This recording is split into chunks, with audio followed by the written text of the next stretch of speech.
అందరికీ నమస్కారం అండి. Welcome to my channel.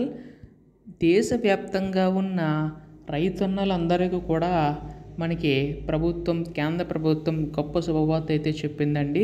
ఇప్పటి వరకు కూడా మనకి పీఎం కిసాన్ పథకం సంబంధించి నిధులు అనేవి అయితే విడుదల చేసుకుంటూ రావడం అయితే జరుగుతుంది కదా.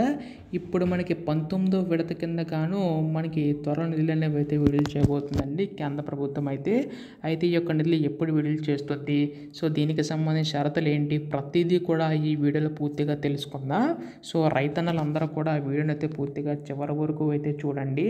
అంతకంటే ముందు చాలామంది వీడియోని అయితే చూస్తున్నారు కానీ సబ్స్క్రైబ్ చేసుకోవడం లేదు. మీరు కనుక సబ్స్క్రైబ్ చేసుకుంటే నేను పెట్టే ప్రతి చిన్న లేటెస్ట్ అప్డేట్ కూడా మీరు ఎప్పటికప్పుడు మిస్ కాకుండా తెలుసుకోగలుగుతారు. అందుకోసం వెంటనే ఛానల్ అయితే సబ్స్క్రైబ్ చేసుకోండి. ఇంకా ఆలస్యం చేయకుండా వీడియోలోకి అయితే వెళ్ళిపోదాం. సో ముందుగా ఇక్కడ చూసుకున్నట్లయితే కేంద్ర ప్రభుత్వం ఒక గొప్ప శుభవార్త అయితే చెప్పిందనమాట. అయితే మనకి ప్రతి ఏటా కూడా 6,000 రూపాయలు అనేవి అయితే విడుదల చేసుకుంటూ రావడం అయితే జరుగుతుంది కదండి. ఇప్పటి వరకు కూడా 18 విడతల కింద విడుదల చేయడం అయితే జరిగింది.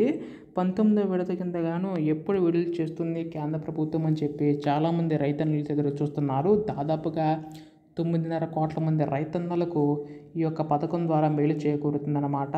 సో కేంద్ర ప్రభుత్వం కూడా ఈ యొక్క పథకం సంబంధించి నిధులు త్వరలో విడుదల చేయడానికి సిద్ధమైనట్లుగా తెలుస్తుందండి. కాకపోతే కంపల్సరీగా దీనికి సంబంధించి ఈ కేవైసీ అయితే నమోదై చేయించుకోవాల్సి ఉంటుంది. ఈ కేవైసీ అలాగే ఎన్పిసి లింకప్ అయితే ఉండాలి. అంటే మీ యొక్క ఫోన్ నెంబర్, ఆధార్ కార్డు అలాగే బ్యాంక్ అకౌంట్ అన్నీ లింక్ అయి ఉండాలి. ఎవరికైతే ఉంటుందో వారికి మాత్రమే ఇచ్చే అవకాశం ఉందండి కేంద్ర ప్రభుత్వం అయితే. ఈ యొక్క నిధులు కూడా త్వరలో అయితే విడుదల చేయనుందండి. సో రేపటిలోగా దీనిపై కూడా మనకి అప్డేట్ వచ్చే అవకాశం ఉందన్నమాట.